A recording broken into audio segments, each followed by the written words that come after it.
Hello everyone and welcome back to another video. My name is Juan Londoño for those of you that are new. And today's video is the 5 mindsets to editing a video. Which one of those is yours?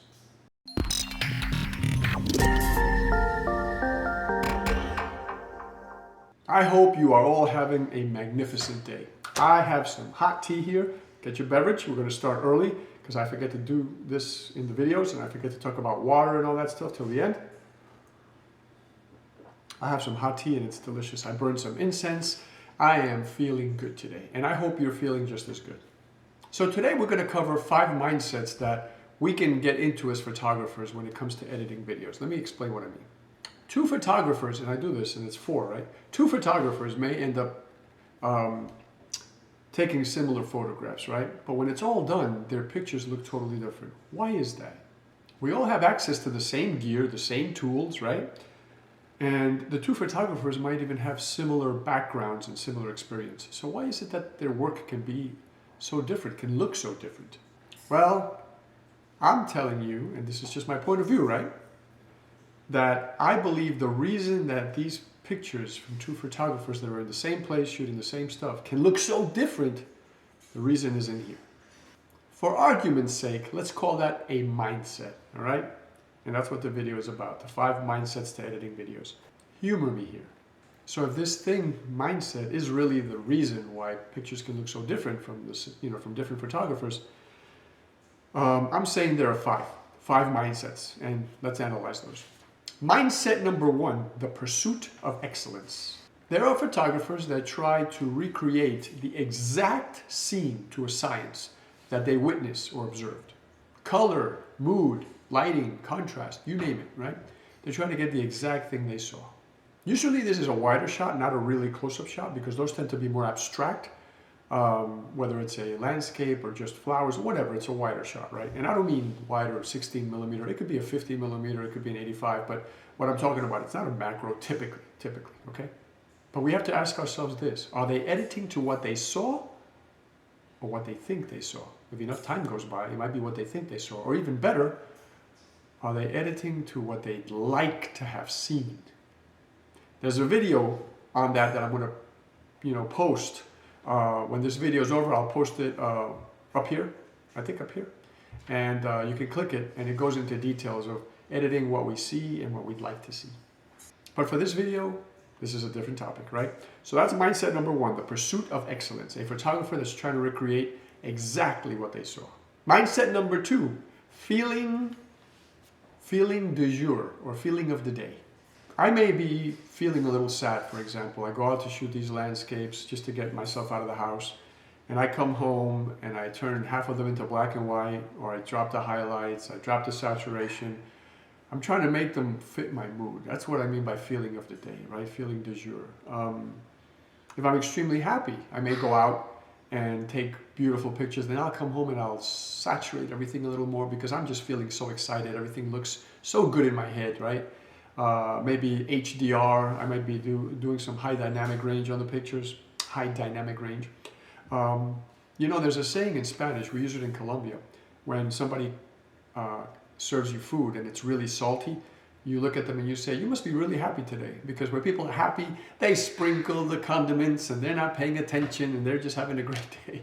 If you're having a miserable day, you're barely getting through cooking that meal and you can just barely wave your hand a couple of times and or your wrist, whatever, and get enough salt in there to get going. But when you're really happy, you sprinkle that salt everywhere. Same thing with color, with all this stuff, right? If you're feeling good and you're taking pictures, you come home and you add a little bit of everything and just make them look prettier. Mindset number 3, the wow factor. In this mindset, we don't really want to mimic what we saw. We couldn't care less. We really couldn't care less about how we feel. What we want to do is just wow. It doesn't matter whether we're happy, sad. We just want to wow. We're creating a picture that we want people to look at and go, wow, that's an amazing picture, right?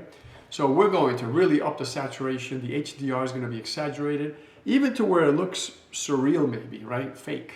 But some of those pictures are pretty, right? I can't look at them all the time. It's like a fisheye lens. I don't want to shoot every picture with a fisheye lens, but some pictures really deserve a fisheye lens and look fantastic. Same thing with a little bit of HDR and stuff like that. Sometimes it's okay. So we're looking for basically an image that pops. Whatever it means to us, it means something different to everybody else. Mindset number 4, making your point. We might even call this convincing or selling our idea. We see this all the time in the news. If you want a completely biased point of view, watch the news. The only thing we're going to learn from the news is how that particular channel feels about a particular topic. That's it. How they feel about it. Remember that. That's why I can't waste my time watching the news. I can't. I read headlines and then I move on. And many photographers and many editors that work for some of the most biased syndicates are no different. Their goal isn't really to tell you what happened, but rather to convince you why it happened. And to do this, they're going to crop, fill, they're going to highlight certain areas, maybe turns the picture into black and white to focus on their point of view. They're going to direct their camera in a different direction. They're going to do whatever it takes, right? Except show you exactly what's going on. I tell this story all the time about the 2 little boys, right? And I'm going to change it here. Imagine that there were 2 little boys playing in a playground and they're dirty, right? They got all muddy and dirty, and one of them is sitting there crying. A news person can say, look in this country, how much poverty we have. And he's only focusing on this one child, right? Dirty, hungry, crying. Not hungry, you don't know he's hungry. Just crying, right? And you assume they're hungry, and that's what the reporter's trying to point out. But if he widens the picture a little bit, he sees that there are other little kids in the background playing, they're getting dirty, and there's a bucket of food next to him that he just refuses to eat because he's upset, he's tired, he's dirty, right? So as photographers, we can direct the public to whatever part of the picture we want. And, you have to ask yourself, at what point is it right and what point is it wrong? The opposite is adopt mindset number 1, where I just spend as much time as I can trying to capture it all and show everything and replicate everything the way I saw it to the best of my knowledge. But that really is a topic for another channel, not even another video, another channel. But it still serves a purpose, right? It's the mindset number 4, making your point. And we can do it nicely without biasing people in the wrong direction, right? We can go somewhere and see a bunch of flowers and we can capture the ones we want. We can show what we want, right? We crop, we highlight, we can do that. We can definitely, express our ideas and our points of view through our photography. And mindset number 5, last but not least, is the artistic mindset. Here, the photographer is going to use that intense crop or something really wacky, colors, right? High contrast to show, black and whites and, maybe black and white, maybe something different, maybe a sepia. The photographer is just going to try to be artistic, and not even with photography alone. Might print a picture and use multimedia, right? Paste some stuff around it, paste some different things like cigarette butts to make a point, and throw some putty on it and do all kinds of things, because the point here is to do something really, really artistic with your photograph. You don't have to use mixed media. You can use photography alone, but the point here is to make it highly artistic, something that you see in a museum or a gallery. Basically, just trying to make something really abstract looking. And that's why I said high macros are good for this.